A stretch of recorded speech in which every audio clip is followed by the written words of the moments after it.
guys, I'm back with a Mystery Nightmare video. I haven't done a Mystery Nightmare video in almost 10 days now, so I thought I'd do one. So this is going to be 3 text conversations with creepy backstories. These are always good ones. It's almost 9.5 minutes long. Once again, Mystery Nightmare.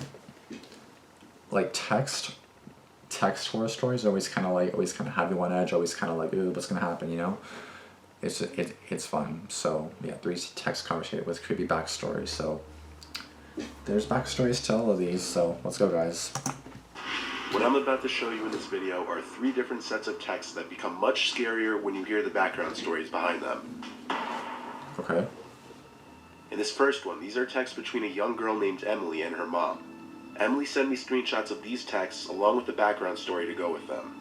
First, to read the texts. Emily says to her mom, "Are you home?" "No, still with your dad. What's up?" "I heard someone come in." "The house? Is Peter home?" "I don't know. I've been in my room." "I don't think so, because he was supposed to work till 12 tonight." "Are you sure you heard the door open then?" "Mom, there's someone in the house." "What? Who is it?" "Mom, I don't know. There's some man walking around downstairs." Well, this is already scary without a backstory. What do you mean? Find somewhere to hide right now. I'm calling the police. Lock your door right now and hide somewhere in your room, okay? "Okay, I'm in the closet." "Okay, good, sweetie. I'm on the phone with the police. Don't make any noise at all. Stay in the closet until you hear the police come inside the house." "Do you still hear them?" "Mom, he's trying to open the door." Fuck. "Emily, please just be quiet. You're gonna be okay. The police are almost there." "Emily, the police are there. Are you okay?" This was where the texts ended. This was what was going on that night when Emily sent these texts to her mom. She was home alone while her mother was out to dinner with her dad, and her older brother Peter was working late. Nobody was expected to be home except for her at this time, so when she heard the front door closing downstairs, she was immediately alarmed and concerned. She texted her mother asking if she and her dad possibly returned home early, to which her mother shot that down, saying she was still with her father. On the side, sometime between her mom asking Emily if she was sure she heard the front door open and her follow-up question mark, Emily texted her brother Peter as well asking if he was home, and he replied he was still at work. At this point, Emily peeked out her bedroom door down the stairs and saw, in her words, a 30-something-year-old tall man in a hoodie, beanie, and black sweatpants walking around her living room. At this point, she started to freak out and locked her bedroom door as quiet as she could and continued to text her mom. Upon telling her mom some stranger was in the house, the mom suggested Emily hide in the closet while she got on the phone with the police. While sitting in her bedroom closet trying to wait this nightmare out, Emily heard the man fiddling with the doorknob to her bedroom, trying to open the door. Stop. And with him trying to forcefully break the door open by the sound of it. Fuck. This was where Emily stopped replying to her mother, as she was too scared to even move a muscle in fear of being heard, even after the man gave up on the door. Put the phone on silent. Police Please arrived put the and phone on entered through the silent. front door, which was unlocked, and they knew to go straight to Emily's closet. It was only then, when the police opened the closet door, that she felt safe to move. The intruder had stolen a number of valuables, but Emily was fortunate enough to have made it through this unharmed. She called her mother while the police were there to let her know she was okay. The parents returned home shortly thereafter. This is a perfect example of why you should always make sure all the entrances to your house are locked, especially at night or when you're home alone. Always. To make sure of it, please. It could be deadly if not. In this next one, the following texts are between a girl who wishes to remain anonymous, who I'll just refer to as Amanda, a guy named Jake who she met a handful of times through friends, and separate texts among Amanda and her friend Alyssa. It starts with Jake texting Amanda, "Hey," and this is how it goes. "Hey, what are you doing?" "Nothing, what about you?" "Same, want to hang out." "Maybe, what do you want to do?" "I mean, we can't hang here because my parents are home, but what if I came to you? Are your parents home?" "Nope." "So let me come, LOL." "When?" "I'm free now if that works for you." "What made you even think to hit me up?" "You're really pretty and I just want to hang out with you." "Okay, I look so like is this a like a potato friend? right now, so I was like a maybe I'm potato, trying to get me, ready." all the time. "That's fine, what's your address?" "Word, I'll head over soon." "Wait, no, don't, I need time to get ready." The text between Amanda and Jake left off there, where he apparently left her text unread when she asked him not to come over just yet. At the same time, she went to go text her friend Alyssa about it, as Alyssa's part of the same friend circle as the two of them. So she doesn't really Amanda know was them that surprised to well? be hearing from Jake and texts Alyssa to see her reaction about it. This is how those texts went. "OMG, he randomly hit me up, and he wants to come over. Are you gonna let him?" I told him yeah, but to let me get ready. He said he's gonna head over soon. I told him wait, but he left me on scene. Wait, hang on. I feel like it's weird that he's texting you. I'm gonna call him. Why? Don't mention me. I won't, but he's not picking up FaceTime anyway. I'm calling Jamie. So he's being weird. This Jace guy sus. Why is it so weird? Because I know he wouldn't just text you like that. Immediately, Alyssa finds it surprising and odd that Jake would text Alyssa for the sole reason that Jake was apparently on the verge of officially dating someone else. It's not Jake. When Alyssa tries to call Jake multiple times but fails, she then resorts to calling Jake's sister Jamie, who is also part of the same friend group. All the while, Amanda is confused as to why Alyssa finds this all so weird. Alyssa's last text to Amanda was OMFG, before calling her, revealing that Jamie told her over FaceTime that Jake lost his phone the day before, and his Find My iPhone was disabled. You gave someone your address. Obviously quickly draw the conclusion that whoever was texting Amanda was not Jake. Jake then got on the phone with Amanda and told her that whoever had his phone was nobody that he knew, because he lost his phone during his morning run. The three didn't know whether it was just a prank or not, until Amanda got a follow-up text from the person who had Jake's phone, saying, "I'm here, I'm at the door." Given that the whole reason this person came over was because Amanda said her parents weren't home, that whoever was on the other side of the door likely meant her harm, and they were aware she was a defenseless girl home alone. Oh my god. Amanda looked through the peephole of her front door, and there was someone in a hood standing on her front porch, looking at the peephole. Amanda sent one final text saying this: "I know this phone was stolen, I called the cops already, they're almost here. You better get out of here and never come back or you'll be sorry. We also have you on video camera, so wave hello." The person read the text right away and didn't respond. The next time she checked through the peephole, the person was gone. Jake was able to get his IMEI number, and since it was being used for illegal activity, police helped track the phone to a man who lived a town over, who was prosecuted accordingly, and in this case, justice was actually served. Good. Very good. Fuck. See, you gotta learn to be careful. Like, you don't even know if that's your friend. These were the texts received by single mother Marissa Rivera. Marissa was awoken by her phone vibrating on her nightstand at 1 in the morning on a Friday night. On the screen were a bunch of texts from her son John. The text went as follows: "Mom, I need help. I got into a car accident.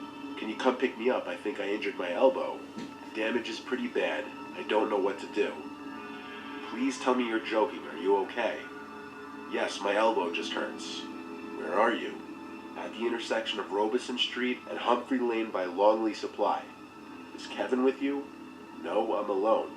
Okay, just stay there, I'm coming." Marissa started to get ready to go to her son's aid when she remembered he had location sharing on with her. So, wanting to make sure he gave the right location, she checked where her son's iPhone was located. She was taken aback when she saw John's location was at the house, not at this random intersection. She went to John's room, but he wasn't in his bed. So she went and called her other son Kevin, who was also still out. Kevin picked up his phone, sounding intoxicated, according to Marissa. And when asked if Kevin was with John, he said yes, and John said "Hi, Mom" into the phone, less drunk sounding than Kevin. The two were together and claimed there was no car accident and that John lost his phone. Marissa came to the horrible realization that if her kids were telling the truth, somebody else was in the house with her using John's phone. Oh my god. Marissa left the house with her cell phone and called the police while hiding in her car, reporting a breaking and entering. Police showed up and searched the house. Nobody was there. On top of that, John's phone location was updated to down the block, but that was the last known location before it was either turned off or broken. The office window of the house was the most likely entry and exit point since, according to Marissa, it's easily liftable and big enough for most people to fit through. Marissa was having the conversation with her sons while standing in the middle of the house, loud enough for whoever was in the house with her to hear her realization that the car accident never happened, and heard her rushing out of the house. What most likely happened here was somebody who knew John either stole or found his phone, broke into the house through the window, and tried tricking their mom into leaving the house so that they could rob the place while nobody was home.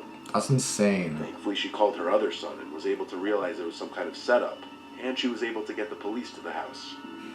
The family was never able to find out who was the one who sent the text on John's phone.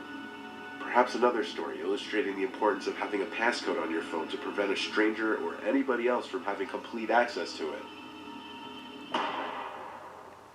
Holy crap. I cannot imagine this. Like, just imagine yourself. You're in bed, you're sleeping, you got a text from your child saying that they were in a car accident, and then during that moment, like you're texting your son, someone's actually in your house trying to lure you out. Holy fuck, that's insane. Can you just imagine, like, the panic of the mom, too? It's kind of like, oh my god, is he okay? Is he okay? What happened, you know? Holy crap, like that's so like smart of the person. Like, Mom, I got into a car accident, please come help me. So if she didn't check that location, oh shit. They could have been robbed blind. I should have went to the location, came home, the house is robbed. Then she would have had to call the other side and be like, yo, what the fuck is going on? Oh hi, it's me, John. It's like, what the fuck? I don't know. That's honestly terrifying though. Those are definitely creepy backstories, especially the last one. Because like all you expect is like, yeah, my son got into an accident. But again, like that's the thing. Like I could be messaging my best friend right now saying, can I come over? Sure. And then it's not done. That's fucking scary shit. Like I text my friends. I don't text them all the time, but like I'm texting a couple people right now, and it's like, what if this isn't even them right now? Like what if they like it is possible for sure, but then of course if they have a passcode they should be fine, which most people do. I think it's 2021. Most people have passcodes. I have passcodes on both my phones, on my iPad, on my laptop, on basically everything I have. My watch, obviously not, which I don't think you can get a passcode on your watch because it is a smartwatch though. I'm pretty sure you can get some kind of lock, but I don't know. Anyways, just be careful. Try to make sure the person you're texting is the person you're texting, because apparently it might not be. Fuck. I'm just glad everyone's okay. I'm glad there was no car accident. I'm glad both sons are okay. Glad the mom's okay. Glad everyone's okay. I'm just glad the guy didn't like kill the mom or something in her sleep, because like fuck, can you imagine going home, your mom's dead, your two kids come home and then your mom's dead, everything's gone? Fuck, I would not respond well to that at all. Oh my god. Honestly, just be careful. Lock your doors, 100% lock your doors all the time. Lock your phones, lock everything up, because you never know who's outside. Like my windows are open right now. That window's been open for like 3 days now, because the weather's been like really good, where I could just have the window open and then no AC is needed. But again, that's the window where someone would need like a tall ladder. It would have to like literally cut through everything, break the window, like come inside. You know, it would just be a lot of effort to get inside my window. But it's possible. It definitely is possible to get to that window. It really is. But again, it's a little bit being safe, like determining the risk, you know. Anyways, just be safe, stay safe. Again, lock your phones, lock your doors, lock everything up, because don't forget to check, like always before going to bed, just check the door. Like I always have to pass my front door before going upstairs to bed, so like I usually like go outside. Of course I can see if it's up or not, and like the switch, the lock. So always make sure it's locked, because apparently you never know if it's locked or not. I'm pretty sure one day I actually woke up at 5 in the morning, and then one of the doors, because we have a door with like a lock and a chain, the chain was not on, and the lock was kind of like halfway, so I think it was still locked, but it was like halfway, and I was like, fuck, I was basically half open all night. Oh my god. So again, just be careful, stay safe, please be sure to double check your doors, double check that your phone has locks on it, you know. Have your location on. Well, that could also be a bad thing in case someone steals it, they know, I don't know. They could find out where like someone lives through your phone, so make sure it's locked, make sure everything's secure. Because again, you never know who's walking outside, you never know who's trying to break into your house, you never know who's who. So that's gonna be it. If you guys did enjoy this video, be sure to like this video, comment down below your thoughts. Has anything like this ever happened to you? Have you ever lost your phone? I don't think I've ever lost my phone, or I've had like in public. I've always had it with me and stuff. I almost had my phone stolen right in front of me. So I had to chase the guy to get it back. I got him, and then he gave it back. But he was like, yeah, I took your phone. I'm like, oh, well, can I have it back? The fuck? Like, how do you take my phone? Yeah. Okay, then can I have it back, please? Like, what the fuck are you doing? That's a story for a different day. But it's just because I put it on the sidewalk. Me and my sister were playing badminton, and then some guy took it, even though we're right there. He couldn't put two and two together. A phone, two people right there. Maybe it could have belonged to them. No, I'm just gonna take it and see what happens. And then I see my phone gone. He's walking away sus, and I run over to him. I kind of have my bat in my hand, or my badminton racket, about to like. I wouldn't hit him or anything, but maybe he was intimidated because I'm kind of like. Well, I wasn't doing that, but I was kind of like, "Do you think me take my phone?" Yep. He was like, it's just on the sidewalk, and I'm like, me and my sister are on the road playing badminton. You don't think possibly, just possibly, maybe, it could be ours? No? Okay, well. Anyways, that's going to be it. Be sure to comment and anything you want down below. Be sure to subscribe and turn on post notifications. I've been talking for way too long now, so I'll see you guys later. Thank you guys for watching. And deuces.